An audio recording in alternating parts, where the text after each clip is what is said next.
Warning, this is not a spoiler-free zone. เธอทั้งซกมกสกปรกเสียงดังโวยวายเจ้าเล่ห์ปากเสียหน้าด้านไร้ยางอายไม่เหมือนเขาสักนิดต่างกันเหมือนฟ้ากับเหวเหมือนหงส์ฟ้ากับนกกิ้งโคงเหมือนดอกกล้วยไม้กับเห็ดตับเต่าตกลงแต่งงานกันนะ Welcome to my channel. I'm Naomi G Davis, and let's talk about body anatomy. Joking, let's talk about the pilot episode of The Wicked Game. The first thing I'll say is the names.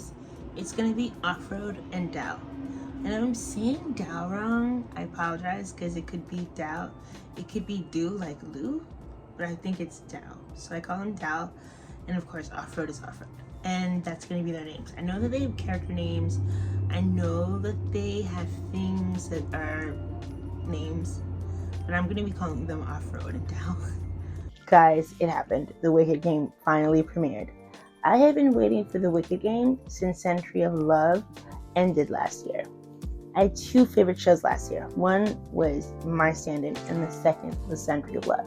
So I've been watching, and I've also seen Love in Translation. So I've been watching this pair for a while, and I love them. I think that their chemistry and their acting ability, I think that just the way these two look at each other is an act. Like, it is amazing. Like, their chemistry bounces off the wall. The pilot episode of The Wicked Game wastes no time. It's all dangerous power plays, family secrets, and a hot guy arriving just in time to save the day and change everything.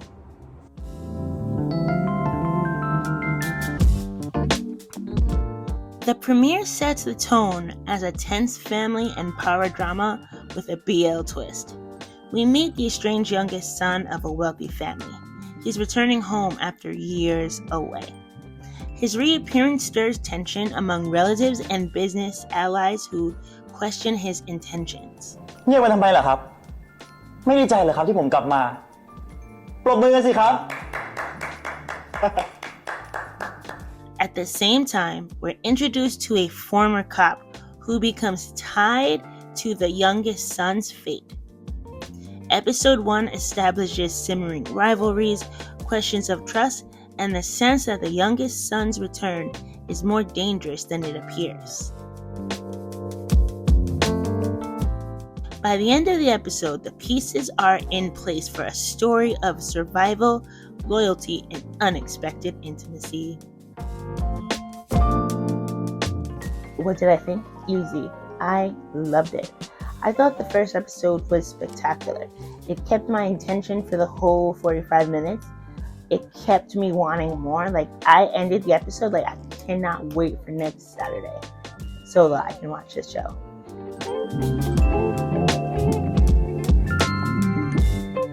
Revenge Love had my entire attention. So when I finally look away from Revenge Love, it's The Wicked Game, and I'm unsurprised. ไม่เป็นไรมากใช่ไหมมาจับกันนี่สนิทกันเหรอไม่ต้องมาตีสนิทเลยจะไม่เป็นไรได้ไงรถอยู่นู่นผมอยู่นี่ Because when I watched the show, all I wanted to do was talk about it. I wanted to talk about The Wicked Game. I wanted to talk about the acting. I wanted to talk about the clothes. I wanted to talk about the sets. I wanted to talk about everything. And my friends were just kind of like, I don't know what show you're watching. I don't know what that is. I'm trying to get them involved in boys' love, but it is not happening. A trope is a familiar storytelling pattern or cliche. Basically, it's those things that you recognize in all the projects, and BL has its own specific tropes, and one of those tropes is enemies to lovers. One of my favorite things about their first meeting is that moment where Dao takes off the helmet and Off-Road gets his first look at him, and they kind of stare at each other for a moment, and you can just feel the attraction. And then Dao opens his mouth. Then Dao opens his mouth. And the minute he's immediately lecturing and ranting and telling him all the things he did wrong and talking about all this stuff, like he literally goes, nice car, nice face. As if the fact that he had a good face doesn't matter. Of course it matters. He's hot. And they both noticed that each other are hot before they even said a word. And I just think that when you follow the trajectory of their story in the first episode, so that you can like Let me put it. So you guys can see Koya. But the thing about their trajectory of their relationship, Joss and the pilot, is that it's less that they don't like each other, and it's more that they're different.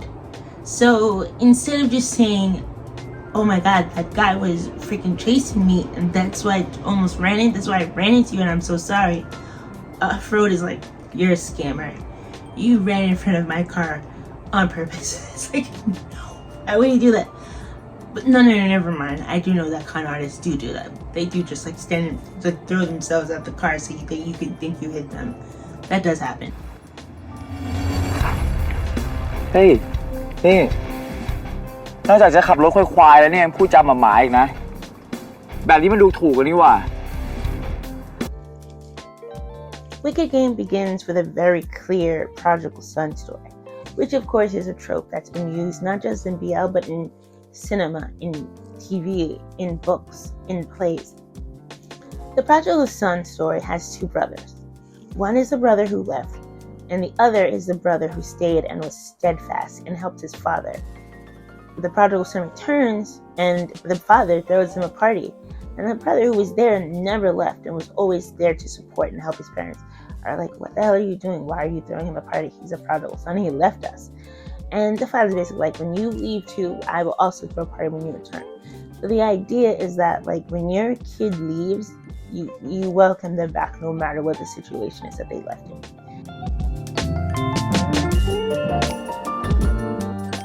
Come on, this doesn't need to be explained. Some people love it, some people hate it, but it is a BL trope.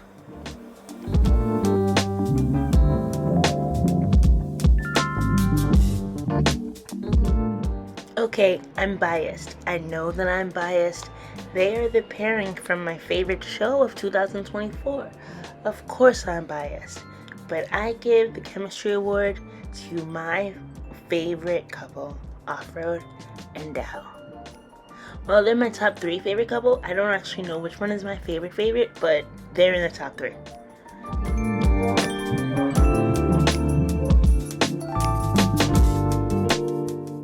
Something I like about their relationship is that they always know the other is hot. From the way they look at each other, they take looks, they take glances. They're all like, they're fighting, but they're still like, "Ooh, he's hot." And that chemistry is through the roof, especially as their relationship changes. Because halfway through the episode, Dow saves Off-Road's life. And saving his life changes everything between them.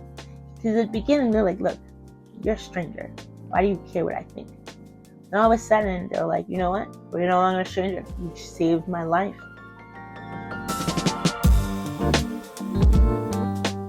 The first episode, also known as the pilot episode, of the Wicked Game just moves and moves and moves. There's no straggler stories. There are no straggling characters. There's no one there that you're like, "Why are you there? You're a distraction." It's all very perfectly aligned. All the characters, for the most part, have a goal. Like, Off-Road's goal is to teach his family a lesson. They were bad to him when he was young. They killed his mother. They abused him, and now he's back to take it all. Then there's his older brother, Chet, who just believes due to the nature of his birth that he deserves it all. So when his brother comes back, he's sort of like, "What the hell are you doing back here?" มึงกลับมาได้ไง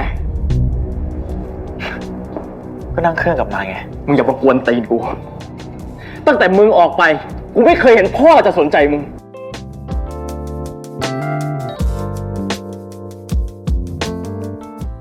I have an MVP. I have a character who's the most valuable player, and that character is Off-Road's character. He is so interesting. He's dynamic. He wants things that we've seen people want, but he wants them for different reasons. He wants revenge, and it just seems so earned. Like he's earned his revenge. He's earned getting back at them. And it's so interesting because it's his family. It's people he should be able to rely on. But because of whatever this affair was that his father had with his mother, it has been a cloud, a dark cloud over this character's head for so long, and he finally decided to just face it head on. And that's something I loved about his character. One of the things that we get is his POV on many things. And one of the things we get his POV on is that he literally calls the fact that his family is in charge of hospitals sad, because they're such bad people. How can they be entrusted with the health of people in need? And that was just a very interesting take. Another interesting take is that he has a moment where he looks at Dao's character and he says, ผมจะบอกอะไรคุณให้นะ คนแบบคุณเนี่ย ถ้าไม่แพ้อำนาจของเงิน ก็อดตายไปกับศักดิ์ศรีบ้าๆของคุณนี่แหละ he looks at him and he's like, it's your pride. And that's such a very interesting moment. And we have Dao think back at this moment because Dao thinks he's being upright. He thinks he's being a good person. He thinks he's doing what you do when you are not a dick. And yet, it's because of his pride. It's not just because oh, this is what I need to do. I need to act this way. I need to think this way. No. He doesn't take the money. And it's because of his pride. It is not because he doesn't need the money. It is not because he's financially secure. It is not because the money comes from a place that he can't accept it because it's dirty money. He just doesn't accept the money because his pride won't let him. And that observation by Off-Road's character really makes him the MVP of this episode. He's just so, he's just so smart and so insightful and so emotionally intelligent. It's rare to have a character who's emotionally intelligent. He's emotionally intelligent. He knows good from bad. He knows right from wrong. And he knows that his family is wrong. Something else that makes him the MVP is because he's hot. I'm sorry. Is it just because it's a year later? Because Off-Road is so hot. I've always been a fan of Dao, but now Off-Road has just stolen my attention.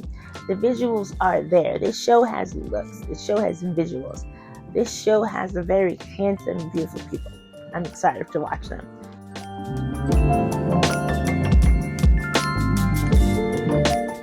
The thing in the show that really took me by surprise is that I am rooting for his sister.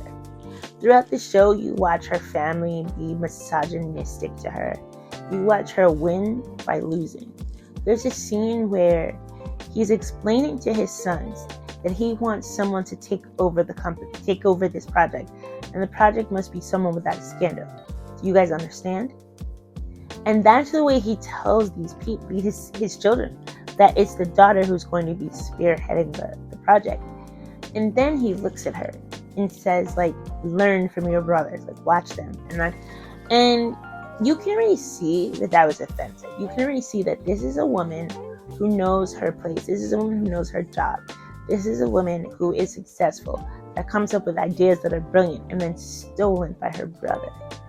There's just so much disrespect to this character that you just want her to succeed. And I'm not sure how she and Off-Road could succeed at the same time, but maybe they'll work together and have a sibling bond, because she is just someone you want to see succeed.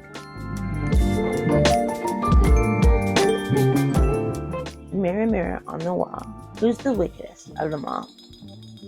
This show has 3 core villains, and they're so different, but they're all so disgusting. They're really terrible characters. They're terrible to the people around them.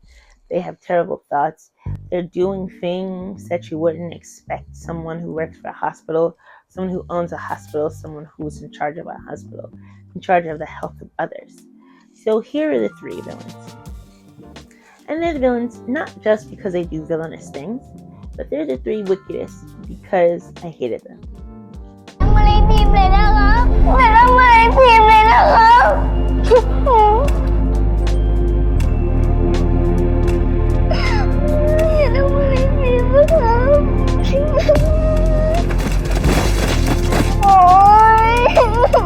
The way that I hated these 3 characters needs to be studied. Being able to hate fictional characters this intensely should be looked at. มึงจำคำกูไว้ กูคือลูกชายคนเดียวของพ่อ เป็นคนที่จะสืบทอดกิจการทุกอย่างจากพ่อ And that's what this show is all about. They want to conquer. They want to be the heir. They want to be the one that their father picks. And because of that, they are willing to do anything. And then there's his dad. The dad sucks because he clearly abandoned his son. He clearly didn't hold his son's hand when his mother died. He clearly had no patience. He had no love. He had nothing for this boy. And because of that, he's a villain. ไอ้พิมพ์ เร็วๆเดี๋ยวไปขึ้นเครื่องไม่ทัน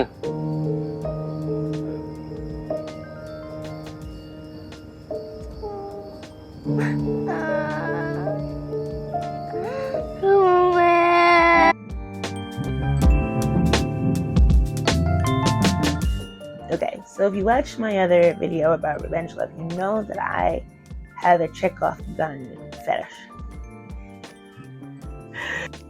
Okay, so Chekhov's gun says that if there's a gun, if you see a gun in scene 1, it must go off in scene 2. And Chekhov's gun is literally just setting up things that you knock down later. And things, so I call it Naomi's gun. And these are the things that I am looking forward to, that were set up, that I'm looking forward to. I want to know what the background is here, because Chet, as the oldest, thinks that he is the heir, but I wonder, is his sister older? Because there's a scene where she says, like, about her dad, that, you know, he never noticed me. And if he never noticed that he never noticed his daughter, then, like, she could be the oldest. And all this, like, I'm the oldest and I'm the heir, could all be BS, because she could be the oldest, because family just dismisses her so completely. Like, even Off-Road, I don't think he thinks about his sister at all. I don't think she was a part of his revenge plan at all. I think she's just a collateral damage, a bystander. Whatever happens to her will be because it's happening to her brother. That sucks. I'm excited for the first time this couple kisses. The way that their energy moves around each other and they're attracted to each other, even as they don't really like each other, I really love that idea. I love that dynamic. This tension between Off-Road and Dow, can't wait. Can't wait. I want that to be knocked down. I know it will. I know I know it's not Chekhov's gun. It's like it's inevitable. It's inevitable. It's gonna happen, and I can't wait for it. I want to watch the fight between the brothers. I want to watch it, and I'm excited about it because I think their sister is gonna come in and just ruin everything for them, and I'm excited about that for him. What else am I hoping? In the first episode, we learn that Dow's character was set up and then fired, embarrassed and fired from the police force. And the thing is, there's very clear corruption happening in the police force. He was clearly targeted and destroyed because someone wanted him out the way. And the only reason you want someone out the way is because they're going to be a problem. So they move him out of the way. At the same time, Off-Road discovers that there's a lot of fentanyl missing from the hospitals. And I think those two stories are going to intercut because someone is getting paid to do some illegal stuff. And I'm excited to see that happen. The question I have is the source of their sibling rivalry actually their dad? I know that they set it up to make it look like it's the mothers fighting, it's the mothers wanting their sons to achieve greatness. But when I think about it, right, the way that he calls Off-Road's character Ben back, it's kind of ridiculous. Like at one point he's like, oh, you know, Chet has more experience than you, but show me that you can do it. And it's like, you know what? Chet has given his entire life to this, and you are calling your other son back just as succession is being talked about. That's why Chet's so angry. I would be angry too if I'm being honest. Like Chet, he's like, I've done everything, and you're gonna give it to this prodigal son. I want to say that I believe in revenge. I'm always like, oh, if you watch my episode of Splinter Cell, it's the revenge episode. Like, I'm obsessed with revenge. My episode of the Endgame is also revenge. I like revenge. And the reason I think for revenge is because, like, if you're watching a character and you're seeing them go through something, you want to know that they're going to end up on top. And a lot of times, ending up on top means hurting the person who hurt you. And I just feel like the misogyny around the sister is so intense that I want to see her achieve greatness. This has been the BL Script Desk. I'm Naomi G. Davis, and enjoy these unedited 17 seconds of forced intimacy between Off-Road and Dow. คุณ